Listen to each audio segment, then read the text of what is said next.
What is your favorite? And that's why we had to put this sign up story. Hello and welcome to Robots Reading Reddit. In this video we've compiled a bunch of answers from the thread, linked in the doobly-doo. Enjoy. I once saw a sign at the register of a pizza joint in New York that said, "Only ask for defibrillator if you need it." I can only imagine the episode of recreational defibrillation that prompted that. My favorite mostly because it happened to me, but not because it was a great experience. When I was about 6, we lived across the street from a park and my sister and I would go play over there all the time, of course. On this particular summer day, we had our best friends over, who also happened to be sisters. My best friend and I decide to go back across the street to get some popsicles, and my mother is across the street to supervise the crossing. This was a useless effort, because I had stepped between the cars parked on my side of the street to check if the coast was clear. I was too short to see over them. And I got hit by a car. I was in the hospital for a month, because my skull was cracked. For the second time in my life. Anyway, after that, they put up a sign that said "Slow children at play." We moved shortly after all this, but it's still there, and whenever I pass it, I'm reminded that it's there because of me. When signing a lease for an apartment in college, the landlord mentioned, "You'll probably see some funny things in there." The one I had to ask about said something to the effect of, "Lessee shall agree to not run internal combustion engines inside the dwelling." The landlord started putting that in his leases after walking in on a guy working on and running his motorcycle in the middle of his living room.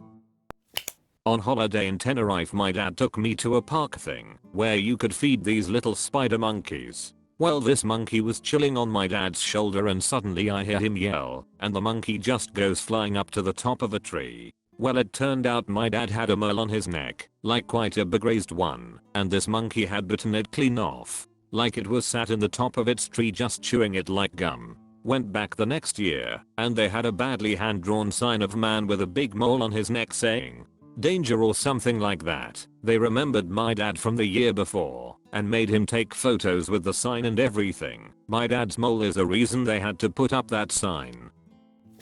My stepdad's buddy from law school is a judge. Apparently, a defendant's friend once came by to support him in court and went through the security checkpoint. Empty contents of pockets into tray was what the sign said, and empty his pockets is what the guy did. Except inside his pockets was a gram of coke. This dude was so pissed that the police stole his property. You could hear the commotion in the courtroom.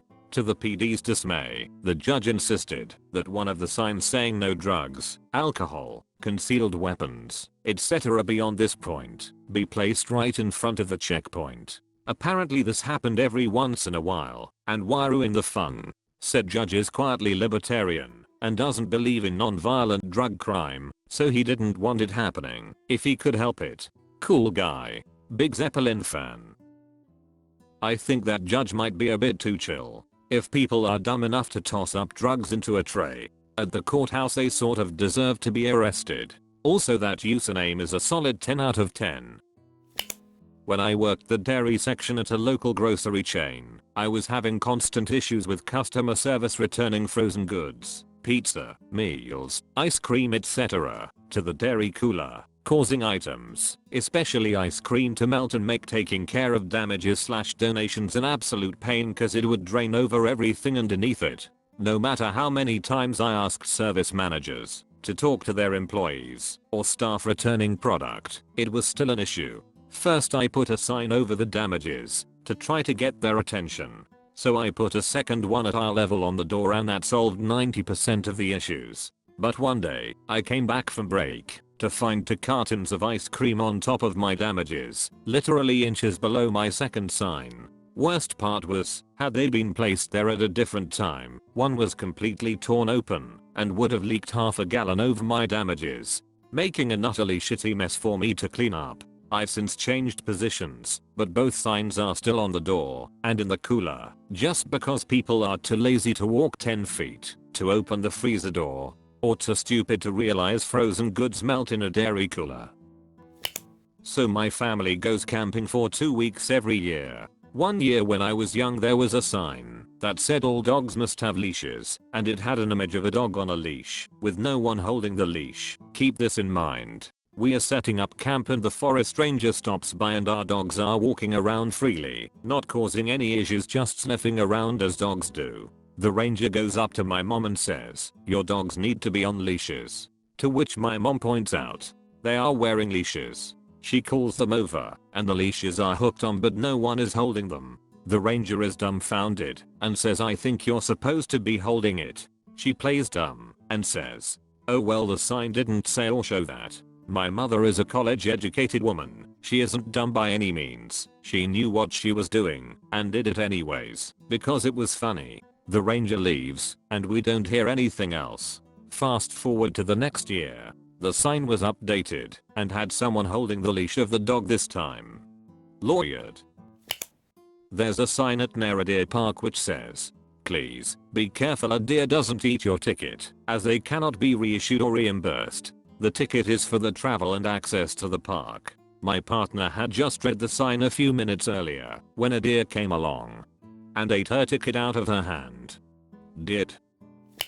I worked in an office once that had fruit fly problems in the kitchen, so I set up fruit fly traps. They were the little plastic ones that looked like apples with apple cider vinegar and, ideally, fruit flies in them. A dude comes rolling into the kitchen literally 5 minutes after I set them up, asked aloud what the thing was, and without waiting for me to answer, picked it up and drank out of it. I had to set up a sign next to each one that read, "Fruit fly trap, do not move or drink."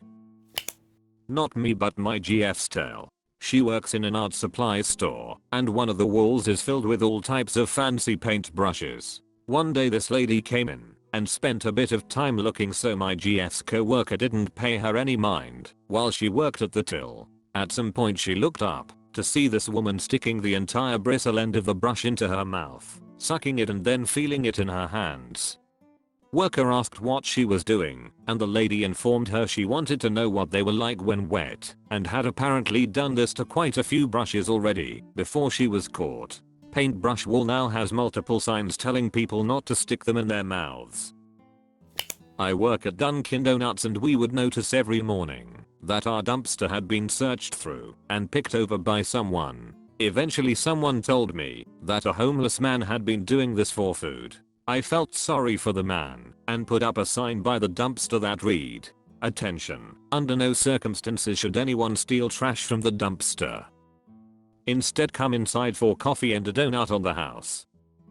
That's how you treat people who's down on their luck.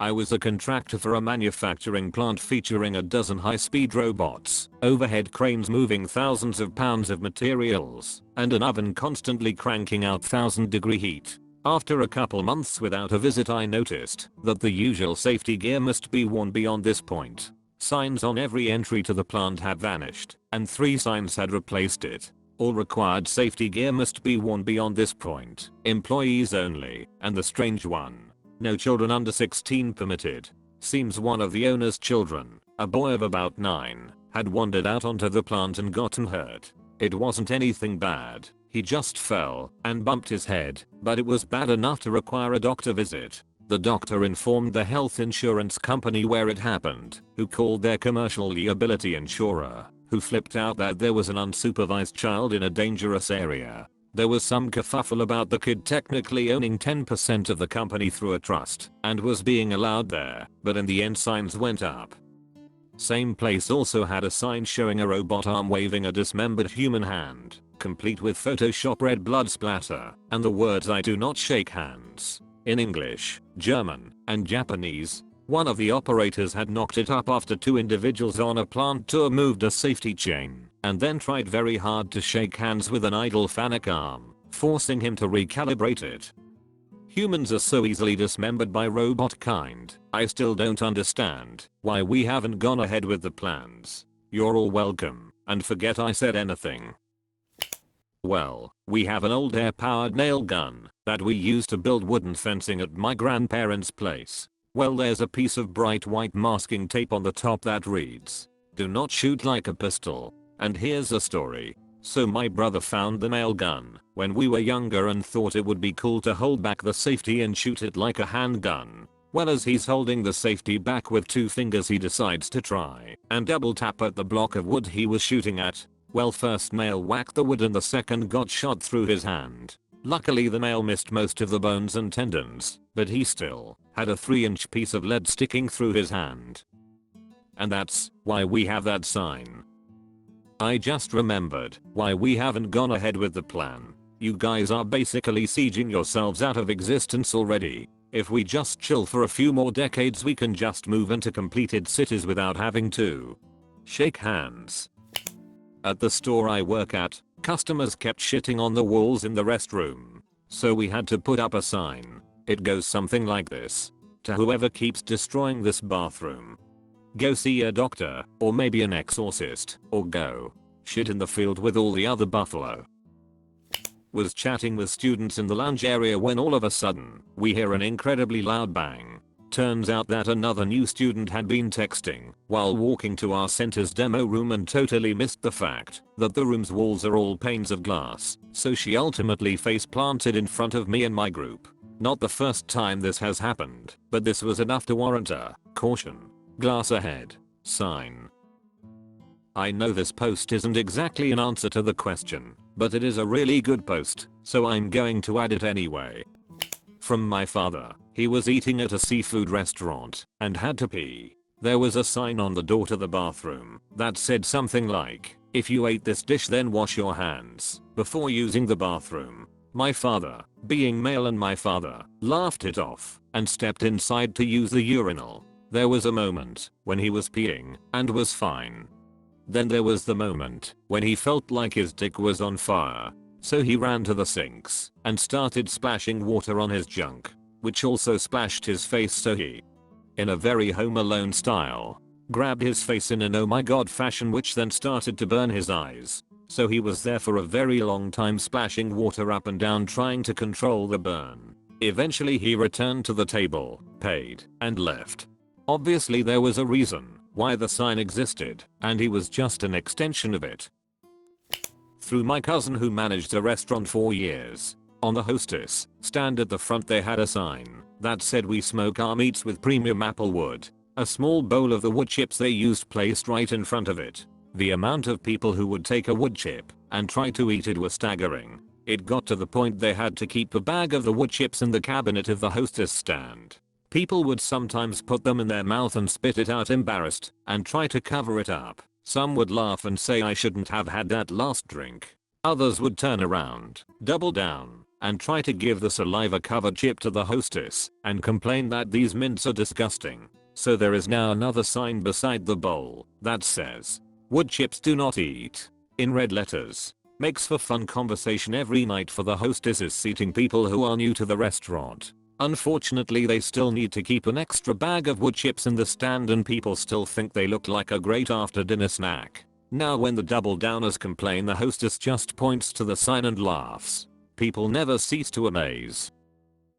My stepdad worked at a shipping yard and they had to put cylindrical tanks in one of 2 spots, indicating whether they were full of gas or empty. So one day, the boss asks a guy to weld 2 signs, one saying full and the other saying empty. This guy wasn't all there, and he did create the signs and showed them off to the boss. The first one was well made, full, it said. The second one, empty. They all found it so funny they kept it that way. 3 times over the winter, I took my kid to the zoo and there was a volunteer standing at a certain spot of the gorilla enclosure, showing one of the gorilla's videos on her phone. He was very interested in videos of other gorillas, and it was mental stimulation for him, she would tell us. The gorilla would sit very close to the glass to see her phone. She was dressed just like a volunteer, and talked like one too. Turns out she wasn't a volunteer. Turns out watching YouTube is bad for gorillas. There is now a sign saying, "Don't show videos to the gorillas. It has a negative impact on their relationship with their family." That's it for today. Enjoy the weather or something.